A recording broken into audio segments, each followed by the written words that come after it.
देश की ताकत तीनों है महान, जवान, किसान और जनता महान। फरीदकोट जेल से ऑपरेट हो रहा था नशे और हथियारों का इंटरेस्टेड नेटवर्क। 2 कैदियों समेत 11 गिरफ्तार युवतियां भी शामिल। पंजाब पुलिस नशे और अवैध हथियारों के काले कारोबार से जुड़े एक खतरनाक नेटवर्क का पर्दाफाश किया है, जो फरीदकोट की जेल से ही ऑपरेट हो रहा था। इस नेटवर्क का संचालन जेल में बंद अपराधी कर रहे थे, जो बाहर के गुर्गों के साथ मिलकर हेरोइन की तस्करी और अवैध हथियारों की डिलीवरी को अंजाम दे रहे थे। इस हाई प्रोफाइल मामले में पुलिस ने 2 कैदियों सहित कुल 11 लोगों को गिरफ्तार किया है, जिनमें 2 युवतियां भी शामिल हैं।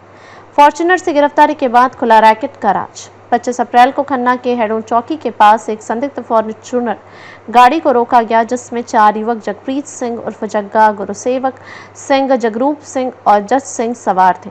तलाशी में गाड़ी से 10 ग्राम हेरोइन बरामद की गई। ये सभी मोगा और फिरोजपुर जिले के रहने वाले हैं। प्राथमिक पूछताछ में इनका संबंध एक संगठित गिरोह से होने का संदेह हुआ, जिसके बाद पुलिस ने गहन जांच शुरू की। हथियार भी बरामद। डिलीवरी होती थी व्हाट्सएप पर। जगप्रीत सिंह की निशानदेही पर पुलिस ने एक पिस्तौल और एक मैगजीन भी बरामद की। पूछताछ में चौंकाने वाला खुलासा हुआ कि ये सभी आरोपी फरीदकोट जेल में बंद 2 अपराधियों हरदीप सिंह उर्फ दीपा निवासी फिरोजपुर और गुरलाल सिंह निवासी करनाल हरियाणा के संपर्क में थे।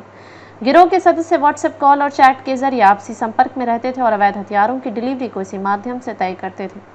युवतियां भी रैकेट का हिस्सा। किराए के फ्लैट से संचालन। पुलिस जांच में यह भी सामने आया कि रैकेट में शामिल वंशिका ठाकुर उर्फ महक, तनु प्रकाश गुप्ता निवासी खरड़, मोहम्मद यासीन निवासी संभल उत्तर प्रदेश और लवप्रीत सिंह घरिंडा अमृतसर जैसे लोग मोहाली के खरड़ क्षेत्र में किराए पर लिए गए फ्लैटों में रहते थे। इन सभी फ्लैटों का किराया जगप्रीत सिंह ही देता था।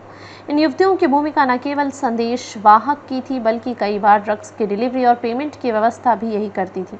लोकेशन शेयर कर होती थी खेप की सप्लाई, पेमेंट डिजिटल माध्यम से। ड्रग्स और हथियारों की सप्लाई के लिए गिरोह लोकेशन शेयरिंग का इस्तेमाल करता था। खेप पहुंचने के बाद पेमेंट गूगल पे जैसे डिजिटल माध्यमों से की जाती थी। पुलिस को मिले बैंक रिकॉर्ड से पता चला है कि इन आरोपियों के खाते में हर महीने 3 से 9 लाख रुपए तक की ट्रांजैक्शन हो रही थी, जो इस कारोबार की विशालता को दर्शाता है।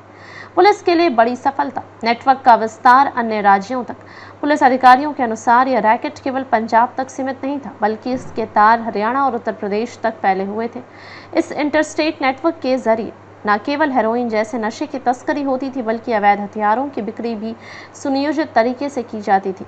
एसएसपी डॉक्टर ज्योति यादव ने बताया कि यह एक संगठित और खतरनाक गिरोह था, जिसकी कमान जेल में बैठे अपराधियों के हाथ में थी। उन्होंने कहा कि आगे की पूछताछ में और भी बड़े खुलासे होने की संभावना है। अधिक अपडेट के लिए लाइक, शेयर और सब्सक्राइब करना ना भूलें।